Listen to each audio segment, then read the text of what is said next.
You've probably heard Linkin Park's Sharp Edges. On the surface, it sounds like a simple, beautiful acoustic song. But if you really listen, listen with a psychologist's ear, you discover it's this incredible piece of sonic storytelling. Today, we're going to break down how this song uses the very texture of the human voice and the space in its music to map out a timeless journey from pain to wisdom. Right from the first line, we get this universal piece of advice, don't we? It's that parental warning we've all heard in some form. It's the voice of protection, trying to build a little wall between us and a world full of dangers. But, as we all find out, those walls are never quite as strong as our own curiosity. And that warning perfectly sets up the song's central conflict. It's that constant battle between taking good advice and that deep, unavoidable need to learn some things for yourself, usually the hard way. It's a struggle that pretty much defines our entire youth. And here it is, laid out so clearly.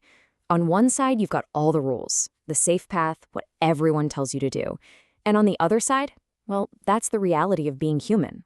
It's that impulse to just go for it, to find out for yourself.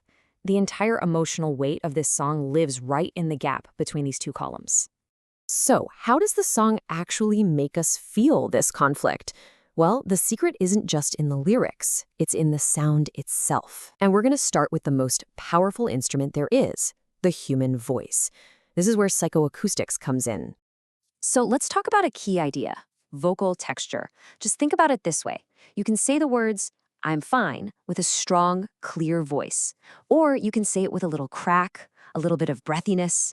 The words are the same, but the texture tells the true story, right? It's like a sonic fingerprint of our inner emotional world.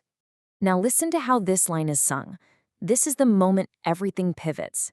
It's where the warnings become real. And the performance here is so important. It's not angry. It's not full of regret. It's just stated like a fact that was learned, not taught. So what does that vocal texture tell us? Well, first, there's this breathiness in the voice. Psychoacoustically, our brains hear that and we interpret it as vulnerability. It's like he's leaning in and telling us a secret, not shouting it from a stage. And the calm, understated way he sings it, that tells us this isn't about a fresh wound. This is quiet reflection on an old scar. Okay, let's peel back another layer. Now we're going to look at the instrumentation, the actual environment this voice is living in, because we can think of this soundscape as a symbol for a psychological space, like we're literally inside the singer's mind as he's looking back. This brings us to what we call soundscape symbolism. The idea is that the music isn't just some background accompaniment, it is the emotional space. The arrangement, the emptiness, what instruments are chosen, all of that stuff creates the weather and the architecture of the mind. The lyrics here are all about looking back at a past that was messy and unpredictable. So the music has to create that same feeling, that sense of a life that didn't just follow some neat little plan. How does it do that? Well, notice how sparse it is. It's almost all just that one acoustic guitar.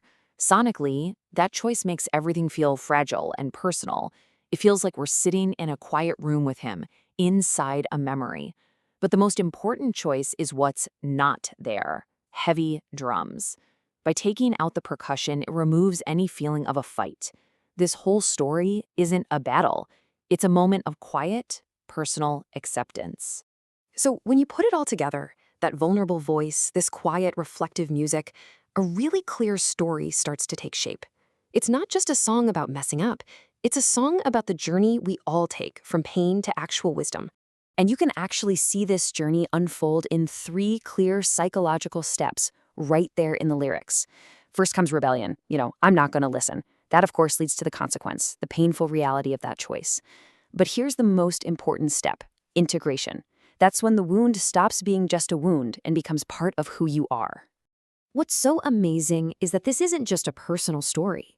It perfectly maps onto a classic, timeless human archetype. It's the journey from the reckless kid who thinks they know everything to the wise elder who knows they don't. And this isn't wisdom you get from a book. It's the kind of wisdom that's paid for with scars.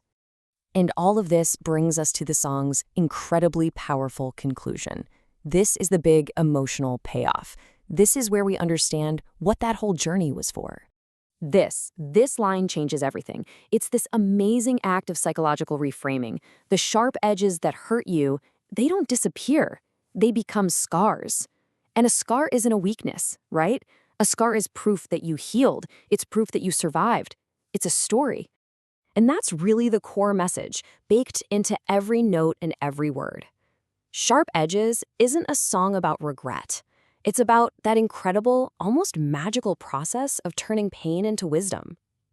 It's saying that a real identity isn't built by avoiding mistakes, but by having the guts to weave those mistakes into your story.